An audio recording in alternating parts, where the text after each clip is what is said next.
Hi, my sweet friends, and welcome back to Crochet Every Day with Judy. We are continuing today with Wuthering Heights, starting with chapter 22. Summer drew to an end in early autumn. It was past Michaelmas, but the harvest was late that year, and a few of our fields were still uncleared. Mr. Linton and his daughter would frequently walk out among the reapers. At the carrying of the last sheaves, they stayed till dusk, and the evening happening to be chill and damp, my master caught a bad cold that, settling obstinately on his lungs, confined him indoors throughout the whole of the winter, nearly without intermission. Poor Kathy, frightened from her little romance, had been considerably sadder and duller since its abandonment, and her father insisted on her reading less and taking more exercise. She had his companionship no longer. I esteemed it a duty to supply its lack as much as possible with mine, an inefficient substitute, for I could only spare 2 or 3 hours from my numerous diurnal occupations to follow her footsteps, and then my society was obviously less desirable than his. On an afternoon in October or the beginning of November, a fresh, watery afternoon when the turf and paths were rustling with moist, withered leaves and the cold, blue sky was half hidden by clouds, dark gray streamers rapidly mounting from the west and boding abundant rain, I requested my young lady to forego her ramble because I was certain of showers. She refused, and I unwillingly donned a cloak and took my umbrella to accompany her on a stroll to the bottom of the park. A formal walk, which she generally affected if low-spirited, and that she invariably was when Mr. Edgar had been worse than ordinary. A thing never known from his confession, but guessed both by her and me from his increased silence and the melancholy of his countenance. She went sadly on. There was no running or bounding now, though the chill wind might well have tempted her to a race, and often from the side of my eye I could detect her raising a hand and brushing something off her cheek. I gazed round for a means of diverting her thoughts. On one side of the road rose a high, rough bank where hazels and stunted oaks with their roots half exposed held uncertain tenure. The soil was too loose for the latter, and strong winds had blown some nearly horizontal. In summer, Miss Catherine delighted to climb along those trunks and sit in the branches, swinging 20 feet above the ground, and I, pleased with her agility and her light childish heart, still considered it proper to scold every time I caught her at such an elevation, but so that she knew there was no necessity for descending. From dinner to tea she would lie in her breeze-rocked cradle, doing nothing except singing old songs, my nursery lore, to herself, or watching the birds, joint tenants, feed and entice their young ones to fly, or nestling with closed lids, half thinking, half dreaming, happier than words can express. "Look, miss," I exclaimed, pointing to a nook under the roots of one twisted tree. "Winter is not here yet. There's a little flower up yonder, the last bud from the multitude of bluebells that clouded those turf steps in July with a lilac mist. Will you clamber up and pluck it to show to Papa?" Kathy stared a long time at the lonely blossom trembling in its earthy shelter, and replied at length, "No, I'll not touch it, but it looks melancholy, does it not, Ellen?" "Yes," I observed, "about as starved and sackless as you. Your cheeks are bloodless. Let us take hold of hands and run. You're so low, I dare say I shall keep up with you." "No," she repeated, and continuing sauntering on, pausing at intervals to muse over a bit of moss, or a tuft of blanched grass, or a fungus spreading its bright orange among the heaps of brown foliage, and ever and anon her hand was lifted to her averted face. "Catherine, why are you crying, love?" I asked, approaching and putting my arm over her shoulder. "You mustn't cry because Papa has a cold. Be thankful it is nothing worse." She now put no further restraint on her tears. Her breath was stifled by sobs. "Oh, it will be something worse," she said. "And what shall I do when Papa and you leave me and I am by myself? I can't forget your words, Ellen. They are always in my ear. How life will be changed, how dreary the world will be when Papa and you are dead." "None can tell whether you won't die before us," I replied. "It's wrong to anticipate evil. We'll hope there are years and years to come before any of us go. Master is young and I am strong and hardly 45. My mother lived till 80, a canty dame to the last, and suppose Mr. Linton were spared till he saw 60. Would that be more years than you have counted, miss? And would it not be foolish to mourn a calamity above 20 years beforehand?" "But Aunt Isabella was younger than Papa," she remarked, gazing up with timid hope to seek further consolation. "Aunt Isabella has not you and me to nurse her," I replied. "She wasn't as happy as Master. She hadn't as much to live for. All you need do is to wait well on your father and cheer him by letting him see you cheerful, and avoid giving him anxiety on any subject. Mind that, Kathy." I'll not disguise, but you might kill him if you were wild and reckless and cherished a foolish, fanciful affection for the son of a person who would be glad to have him in his grave, and allowed him to discover that you fretted over the separation he has judged it expedient to make. I fret about nothing on earth except Papa's illness, answered my companion. I care for nothing in comparison with Papa, and I'll never, oh never, while I have my senses, do an act or say a word to vex him. I love him better than myself, Ellen, and I know it by this. I pray every night that I may live after him, because I would rather be miserable than he should be. That proves I love him better than myself. Good words, I replied, but deeds must prove it also, and after he is well, remember you don't forget resolutions formed in the hour of fear.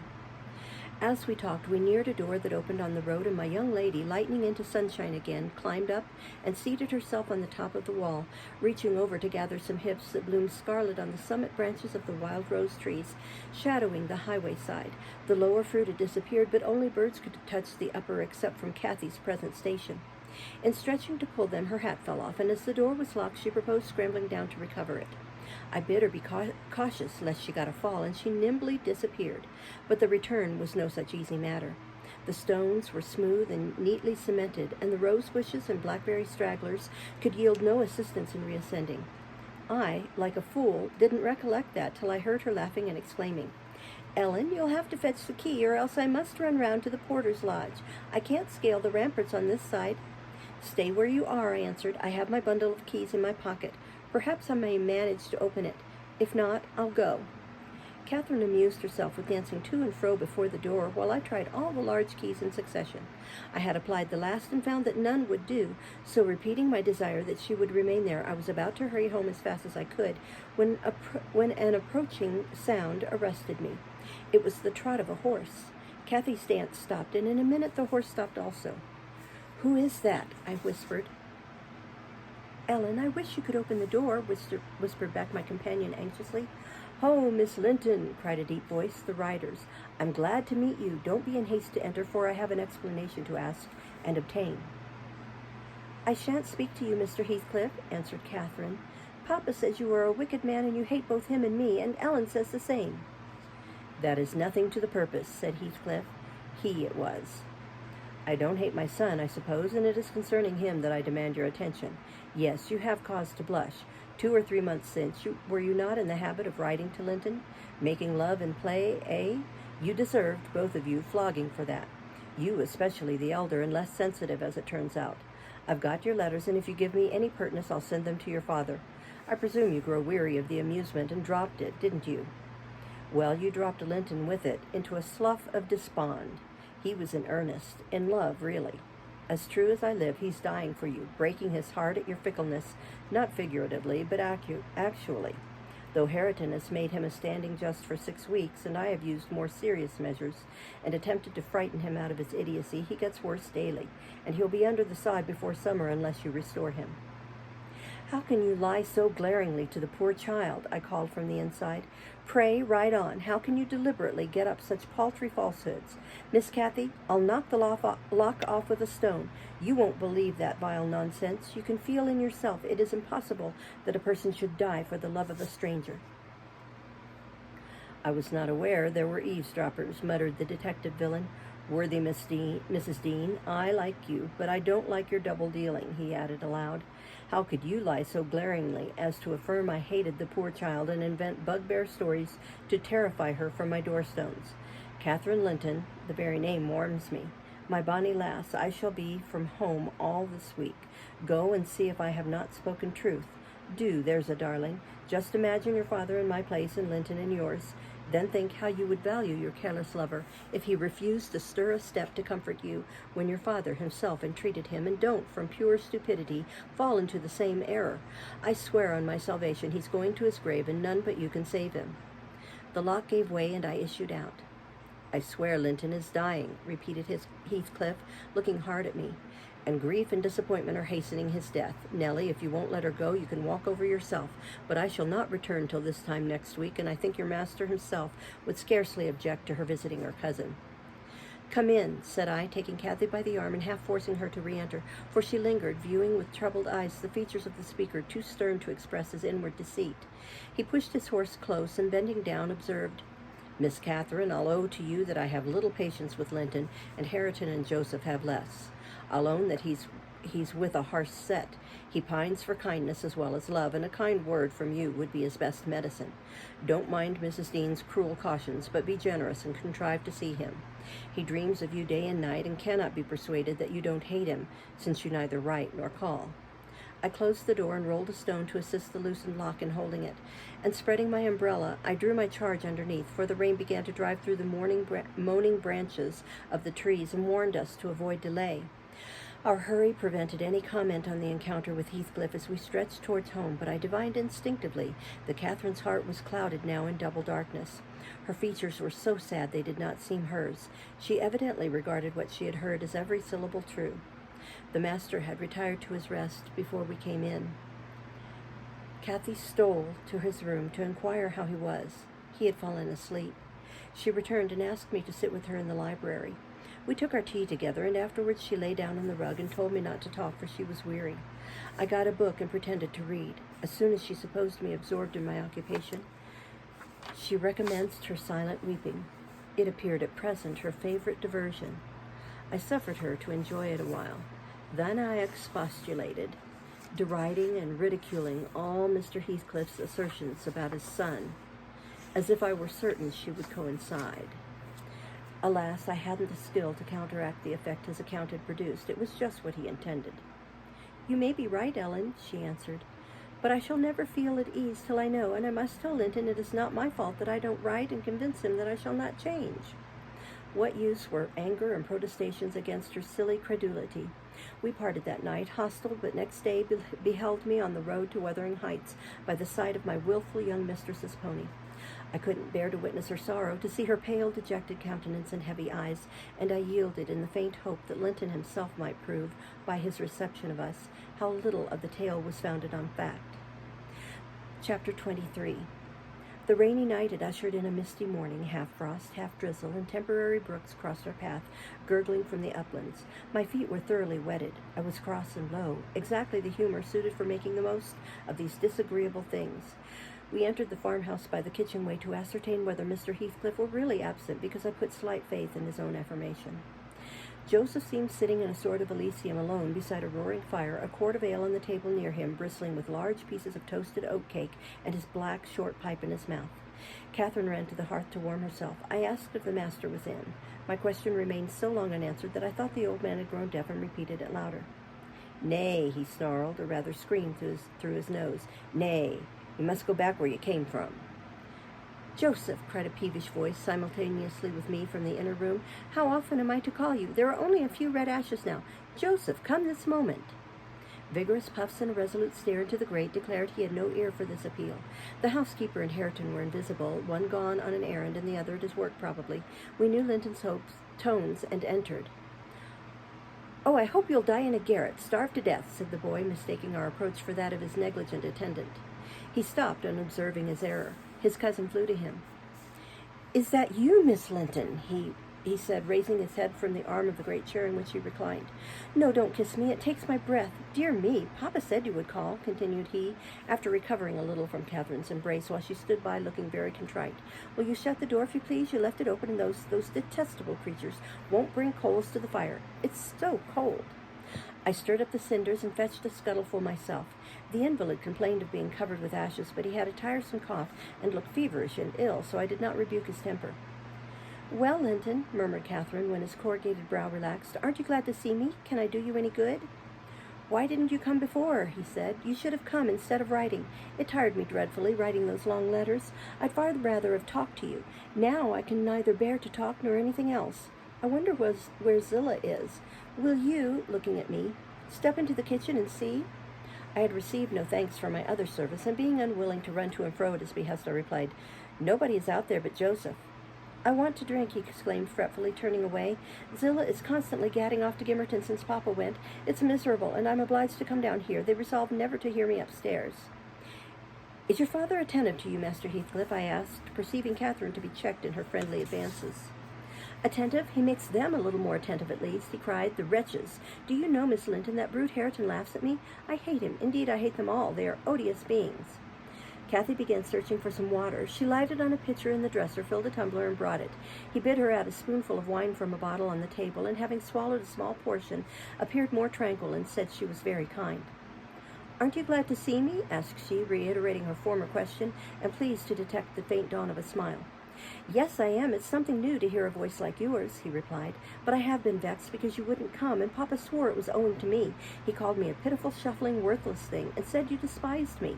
And if he had been in my place, he would be more the master of the Grange than your father by this time. But you don't despise me, do you, miss?" "I wish you would say Catherine or Kathy," interrupted my young lady. "Despise you, no. Next to Papa and Ellen, I love you better than anybody living. I don't love Mr. Heathcliff, though, and I dare not come when he returns. Will he stay away many days?" "Not many," answered Linton, "but he goes on to the moors frequently since the shooting season commenced, and you might spend an hour or two with me in his absence. Do, say you will. I think I should not be peevish with you. You'd not provoke me, and you'd be always ready to help me, wouldn't you?" "Yes," said Catherine, stroking his long soft hair. "If I could only get Papa's consent, I'd spend half my time with you. Pretty Linton, I wish you were my brother." "And then you would like me as well as your father," observed he more cheerfully. "But Papa says you would love me better than him and all the world if you were my wife, so I'd rather you were that." "No, I should never love anybody better than Papa," she returned gravely. "And people hate their wives sometimes, but not their sisters and brothers. And if you were the latter, you would live with us, and Papa would be as fond of you as he is of me." Linton denied that people ever hated their wives, but Kathy affirmed they did, and in her wisdom instanced his own father's aversion to her aunt. I endeavored to stop her thoughtless tongue. I couldn't succeed till everything she knew was out. Master Heathcliff, much irritated, asserted her relation was false. "Papa told me, and Papa does not tell falsehoods," she answered pertly. "My Papa scorns yours," cried Linton. "He calls him a sneaking fool." "Yours is a wicked man," retorted Catherine, "and you are very naughty to dare to repeat what he says. He must be wicked to have made Aunt Isabella leave him as she did." "She didn't leave him," said the boy. "You shan't contradict me." "She did," cried my young lady. "Well, I'll tell you something," said Linton. "Your mother hated your father. Now then." "Oh!" exclaimed Catherine, too enraged to continue. "And she loved mine," added he. "You little liar, I hate you now," she panted, and her face grew red with passion. She did," sang Linton, sinking into the recess of his chair and leaning back his head to enjoy the agitation of the other disputant, who stood behind. "Hush, Master Heathcliff," I said. "That's your father's tale, too, I suppose." "It isn't. You hold your tongue," he answered. She did, Catherine, she did." Kathy, beside herself, gave the chair a violent push and caused him to fall against one arm. He was immediately seized by a suffocating cough that soon ended his triumph. It lasted so long that it frightened even me. As to his cousin, she wept with all her might, aghast at the mischief she had done, though she said nothing. I held him till the fit exhausted itself. Then he thrust me away and leaned his head down silently. Catherine quelled her lamentations also, took a seat opposite, and looked solemnly into the fire. "How do you feel now, Master Heathcliff?" I inquired after waiting 10 minutes. "I wish she felt as I do," he replied. "Spiteful, cruel thing. Hareton never touches me. He never struck me in his life, and I was better today, and there—" His voice died in a whimper. "I didn't strike you," muttered Kathy, chewing her lip to prevent another burst of emotion. He sighed and moaned like one under great suffering, and kept it up for a quarter of an hour, on purpose to distress his cousin, apparently, for whenever he caught a stifled sob from her, he put renewed pain and pathos into the inflections of his voice. "I'm sorry I hurt you, Linton," she said at length, racked beyond endurance. "But I couldn't have been hurt by that little push, and I had no idea that you could either. You're not much, are you, Linton? Don't let me go home thinking I've done you harm. Answer, speak to me." "I can't speak to you," he murmured. "You've hurt me so that I shall lie awake all night, choking with this cough. If you had it, you'd know what it was, but you'll be comfortably asleep while I'm in agony and nobody near me. I wonder how you would like to pass those fearful nights?" And he began to wail aloud for very pity of himself. "Since you are in the habit of passing dreadful nights," I said, "it won't be Miss who spoils your ease. You'd be the same had she never come. However, she shall not disturb you again, and perhaps you'll get quieter when we leave you." "Must I go?" asked Catherine dolefully, bending over him. "Do you want me to go, Linton?" "You can't alter what you've done," he replied pettishly, shrinking from her, "unless you alter it for the worse by teasing me into a fever." "Well, then I must go," she repeated. "Let me alone at least," he said. "I can't bear your talking." She lingered and resisted my persuasions to departure, a tiresome while, but as he neither looked up nor spoke, she finally made a movement to the door, and I followed. We were recalled by a scream. Linton had slid from his seat onto the hearthstone and lay writhing in the mere perverseness of an indulged plague of a child, determined to be as grievous and harassing as it can. I thoroughly gauged his disposition from his behavior and saw at once it would be folly to attempt humoring him. Not so my companion. She ran back in terror, knelt down and cried and soothed and entreated, till he grew quiet from lack of breath, by no means from compunction at distressing her. "I shall lift him on the settle," I said, "and he may roll about as he pleases. We can't stop to watch him. I hope you are satisfied, Miss Cathy, that you are not the person to benefit him, and that his condition of health is not occasioned by attachment to you. Now then, there he is. Come away. As soon as he knows there is nobody by to care for his nonsense, he'll be glad to lie still." She placed a cushion under his head and offered him some water. He rejected the latter and tossed uneasily on the former, as if it were a stone or a block of wood. She tried to put it more comfortably. "I can't do with that," he said. "It's not high enough." Catherine brought another to lay above it. "That's too high," murmured the provoking thing. "How must I arrange it, then?" she asked despairingly. He twined himself up to her as she half knelt by the settle and converted her shoulder into a support. "No, that won't do," I said. "You'll be content with the cushion, Master Heathcliff. Miss has wasted too much time on you already. We cannot remain 5 minutes longer." Yes, we can," replied Cathy. "He's good and patient now. He's beginning to think I shall have far greater misery than he will tonight if I believe he is the worse for my visit, and then I dare not come again. Tell the truth about it, Linton, for I mustn't come if I have hurt you." "You must come to cure me," he answered. "You ought to come because you have hurt me. You know you have extremely. I was not as ill when you entered as I am at present, was I?" "But you've made yourself ill by crying and being in a passion." "I didn't do it all," said his cousin. "However, we'll be friends now, and you want me. You would wish to see me sometimes, really?" "I told you I did," he replied impatiently. "Sit on the settle and let me lean on your knee. That's as Mamma used to do, whole afternoons together. Sit quite still and don't talk, but you may sing a song if you can sing, or you may say a nice, long, interesting ballad, one of those you promised to teach me, or a story. I'd rather have a ballad, though. Begin." Catherine repeated the longest she could remember. The employment pleased both mightily. Linton would have another, and after that another, notwithstanding my strenuous objections, and so they went on until the clock struck 12, and we heard Hareton in the court returning for his dinner. "And tomorrow, Catherine, will you be here tomorrow?" asked young Heathcliff, holding her frock as she rose reluctantly. "No," I answered, "nor next day neither." She, however, gave a different response evidently, for his forehead cleared as she stopped and whispered in his ear. "You won't go tomorrow, recollect, miss," I commenced when we were out of the house. "You're not dreaming of it, are you?" She smiled. "Oh, I'll take good care," I continued. "I'll have that lock mended, and you can escape by no way else." "I can get over the wall," she said, laughing. "The Grange is not a prison, Ellen, and you are not my jailer. And besides, I'm almost 17. I'm a woman, and I'm certain Linton would recover quickly if he had me to look after him. I'm older than he is, you know, and wiser, less childish, am I not? And he'll soon do as I direct him with some slight coaxing. He's a pretty little darling when he's good. I'd make such a pet of him if he were mine. We should never quarrel, should we, after we were used to each other? Don't you like him, Ellen?" "Like him!" I exclaimed. "The worst-tempered bit of a sickly slip that ever struggled into its teens. Happily, as Mr. Heathcliff conjectured, he'll not win 20. I doubt whether he'll see spring, indeed, and small loss to his family whenever he drops off. And lucky it is for us that his father took him. The kinder he was treated, the more tedious and selfish he'd be. I'm glad you have no chance of having him for a husband, Miss Catherine." My companion waxed serious at hearing this speech. To speak of his death so regardlessly wounded her feelings. "He's younger than I," she answered after a protracted pause of meditation, "and he ought to live the longest. He will. He must live as long as I do. He's as strong now as when he first came into the north. I'm positive of that. It's only a cold that ails him, the same as Papa has. You say Papa will get better, and why shouldn't he?"